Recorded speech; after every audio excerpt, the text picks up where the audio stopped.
Selamat pagi pemirsa, saat ini pembangunan proyek Bendungan Sadawarna yang terletak di Kecamatan Cibogo, Kabupaten Subang, Jawa Barat sedang berlangsung dan direncanakan akan selesai dalam beberapa bulan ke depan. Bendungan Sadawarna sendiri merupakan salah satu proyek strategis nasional atau PSN dalam bidang sumber daya air yang diharapkan dapat mengaliri kehidupan di 3 daerah di Jawa Barat, Sumedang, Subang, dan Indramayu yang merupakan kota dengan surplus beras terbesar di Indonesia. Pembangunan bendungan ini nantinya akan menjadi bendungan ke-33 di tanah air dan bendungan kelima di Jawa Barat.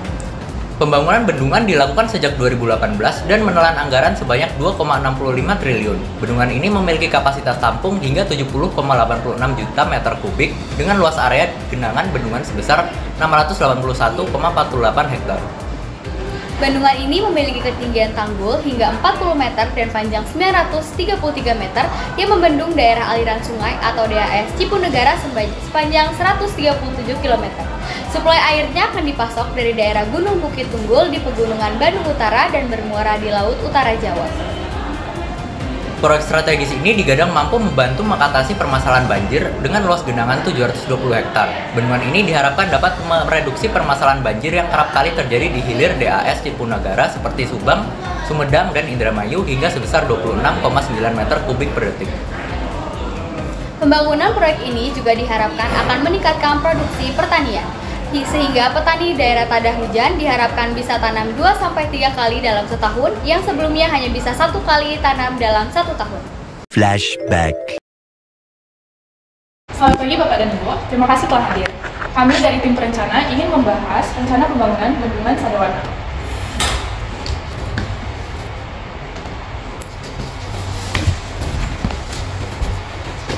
Mari kita bahas, apa poin utama yang ingin kalian sampaikan? Saya sangat tertarik dengan proyek ini, khususnya untuk dampak pada masyarakat kita di 3 kabupaten, yaitu Subang, Sumedang, dan Indramayu. Nah, tentu Bapak dan Ibu, pertama bendungan ini dirancang untuk meningkatkan pasokan air untuk irigasi dan juga sebagai sumber energi. Namun, kami ingin memastikan semua dampak lingkungan dan juga sosial diperhitungkan. Itu penting. Dari tim perencana sendiri, bagaimana mempertimbangkan hal tersebut? Ya, kami dari awal sudah mengadakan studi awal. Kami merekomendasikan beberapa langkah mitigasi seperti reboisasi dan program pemantauan ekosistem. Bagaimana dengan masyarakat sekitar yang berada di tempat tersebut? Apakah ada rencana untuk melibatkan mereka dalam proses perencanaan ini? Kami merencanakan diadakan sosialisasi dengan masyarakat untuk mendengarkan aspirasi dan juga kekhawatiran dari mereka. Kami sangat berharap mereka dapat mendukung pembangunan bendungan ini. Itu sangat bagus. Namun, bagaimana dengan anggaran program-program tersebut? Kami sudah menyusun anggaran dan dukungan dari pemerintah akan sangat membantu untuk program sosial dan lingkungan. Saya harap ada perhatian khusus untuk masyarakat sekitar, khususnya untuk hak-hak mereka yang terkena dampak dari proyek ini. Kami berkomitmen untuk memastikan hak-hak masyarakat terlindungi. Kami akan menyusun rencana relokasi yang adil dan transparan.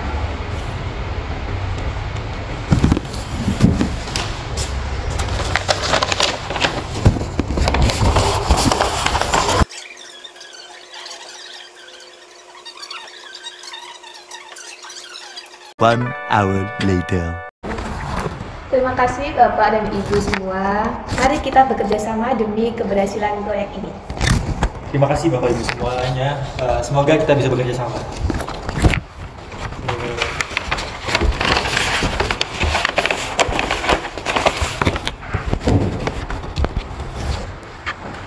Proses perencanaan dan prosedur pelaksanaan.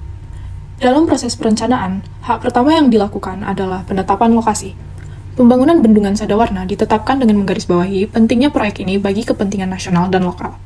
Penetapan lokasi dilakukan dengan melibatkan konsultasi publik. Langkah selanjutnya adalah pembebasan lahan. Kementerian PUPR bekerjasama dengan Lembaga Manajemen Aset Negara untuk mengelola pembebasan lahan milik masyarakat, hutan, dan kas desa. Proses terakhir sebelum pembangunan dimulai adalah dilakukannya studi kelayakan untuk menilai potensi dampak lingkungan dan sosial dari proyek tersebut. Proses pelaksanaan pembangunan bendungan ini terdiri dari 3 tahap utama.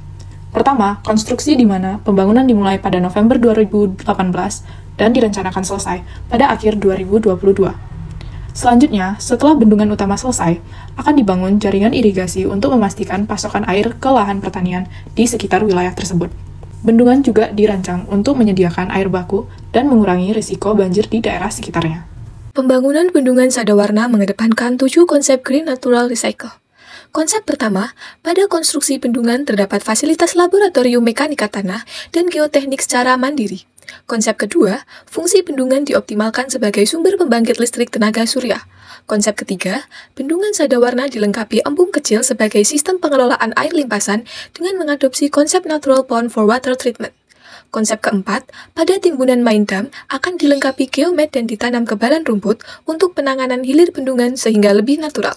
Konsep kelima, menyiapkan koridor-koridor sabuk hijau di sepanjang akses jalan lingkar. Konsep keenam dan ketujuh berupa pembangunan ornamen spillway dan mengedepankan ornamen seni budaya lokal di beberapa fasilitas pendukung bendungan. Bendungan Sadawarna sebagai proyek strategis nasional diatur dalam berbagai peraturan. Berikut beberapa aturan terkait.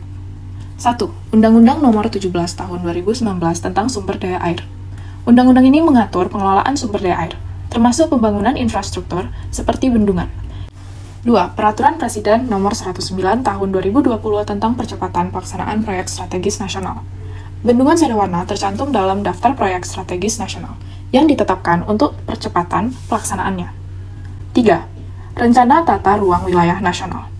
Berdasarkan RT/RW Nasional, pembangunan bendungan strategis termasuk Bendungan Sadawarna sesuai dengan arahan pengelolaan wilayah dalam rangka ketahanan air dan pengendalian banjir di Indonesia. 4.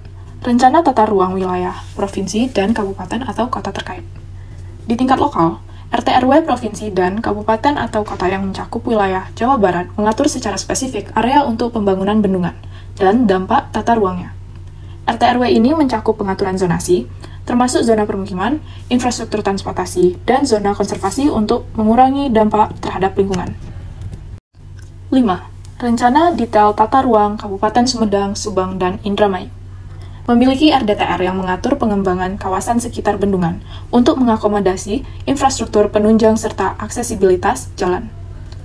Dengan regulasi ini, proyek Bendungan Sadawarna berada dalam kerangka hukum yang jelas, dan perencanaan tata ruang yang ada ditujukan untuk meminimalkan dampak sosial dan lingkungan serta mengoptimalkan manfaat bagi masyarakat. Many months later. Assalamualaikum warahmatullahi wabarakatuh. Dinten ieu api sareng ibu-ibu warga sini, ibu-ibu warga Kabupaten Subang, mohon pisan kanggo pemerintah eta disegerakan realisasi pembayaran kepada kami. Eta bendungan rek ambles tapi pembayaran ke kami teh belum diterima sampai hari ini ya kan Bu ya. Jadi itu aja dari kami, mohon bisa pemerintah disegerakan biar cepat selesai juga. Mohon bantuannya Pak. Tur nuhun Pak. Ini Bu. Karena kita tahu Indramayu merupakan penyumbang surplus terbesar di Indonesia dan kita harapkan tidak turun tetapi tetap naik dari 1,3 juta ton menjadi 1,8 juta ton. Bismillahirrahmanirrahim, saya resmikan Bendungan Sadawarna di Provinsi Jawa Barat.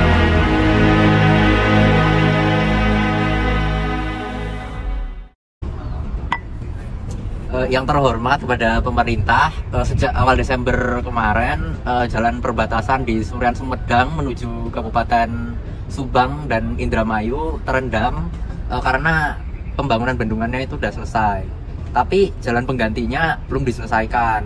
Nah, kami warga setempat nih berharap nih kepada pemerintah agar jalan penggantinya tuh segera diselesaikan, jadi kami bisa beraktivitas seperti semula. Udah sih gitu aja kalau dari kami.